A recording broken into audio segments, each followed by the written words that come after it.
All right, let's jump right into this. Welcome to the explainer. Now, if you are someone who constantly finds the word sorry just sort of slipping out of your mouth, I want you to know you're in exactly the right place. Today, we're unpacking the psychology of chronic apologizing. We're going to break down these ingrained human patterns that you probably live out every single day without even noticing. We'll uncover the real underlying reasons why your mind feels the need to apologize literally just for existing. So, let's get started. Have you ever caught yourself saying sorry for things that absolutely aren't your fault? Like apologizing because it rained on a group outing? Or saying sorry when someone else bumps into you in the hallway? Or, and we've all been there, apologizing to an inanimate door frame when you walk right into it. It seems completely absurd when you stop and think about it, right? Why on earth do we take the blame for things that are 100% outside of our control? Well, on the surface, this extreme politeness makes you look, deeply humble and accommodating. But psychology actually shows us that hidden right beneath that polished surface is a mind that is desperately trying to navigate some pretty deep-rooted fears. Behind almost every unnecessary sorry is a hyper-anxious brain working overtime. It's not just a polite little quirk, it's a hidden coping mechanism. Section 1. The unnecessary sorry. Apologizing for simply taking up space isn't a random quirk. It's actually a tool your brain learned to use to stay safe.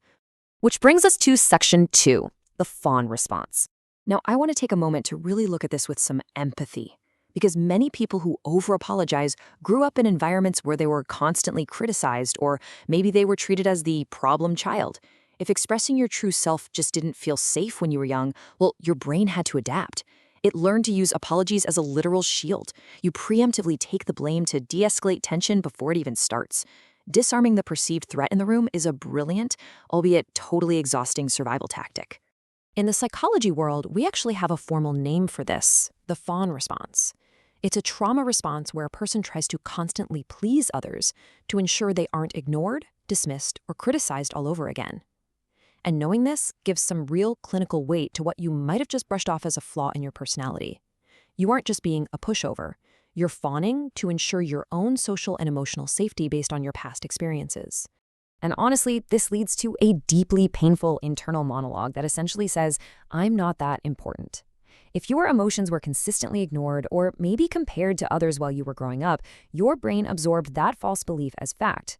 You start feeling like your value is highly conditional, which creates this profound sense of being entirely replaceable. So what happens?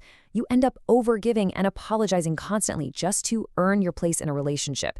You're terrified that if you become even a tiny inconvenience, people will just find someone better and move on without you. Section 3, the mechanics of fear.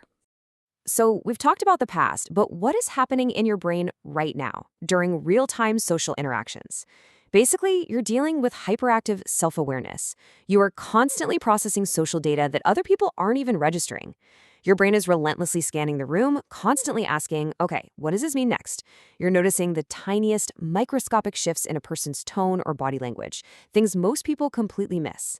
Always on the lookout for the next potential conflict so you can get that apology shield ready. And this anxious translation, it happens instantly. Think about a completely neutral action, like a friend letting out a tired sigh. Your brain immediately translates that into, oh no, they're upset with me. Or take a minor inconvenience, like running 5 minutes late. Your anxious translation instantly becomes, they're going to find someone better. Because of this relentless overthinking, you apologize preemptively. You end up saying sorry just to quiet that intense internal alarm bell, trying to fix a problem that literally hasn't even happened yet. Section 4, the illusion of control. This brings us to a really fascinating paradox. Uncertainty creates stress, right? And social interactions are inherently unpredictable. Well, taking the blame actually gives your anxious brain a false sense of control over all that unpredictability.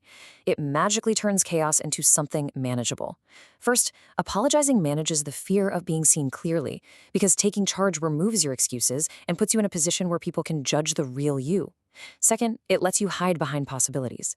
Saying, I know I'm not perfect feels infinitely safer than standing tall, pitching an idea, and risking genuine rejection. And finally, you end up taking responsibility for the entire vibe of the room, tossing out a sorry just to stabilize an awkward or unresolved environment. Section 5, taking up space. Listen, if you've recognized yourself in any of this so far, I want you to really hear me right now. Your past and the environments you grew up in completely explain these survival patterns. But they absolutely do not have to dictate your future. Learned behaviors can be unlearned. You developed these patterns because you had to. Your brain was quite literally just trying to protect you. But you are safe now. With a bit of awareness, you can start to rewire those anxious translations. You do not have to be defined by a protective shell you built years ago. So I want to leave you with one final question. Will you stop apologizing for taking up space? You have every right to be here, to be heard, and to just exist without having to say sorry for it.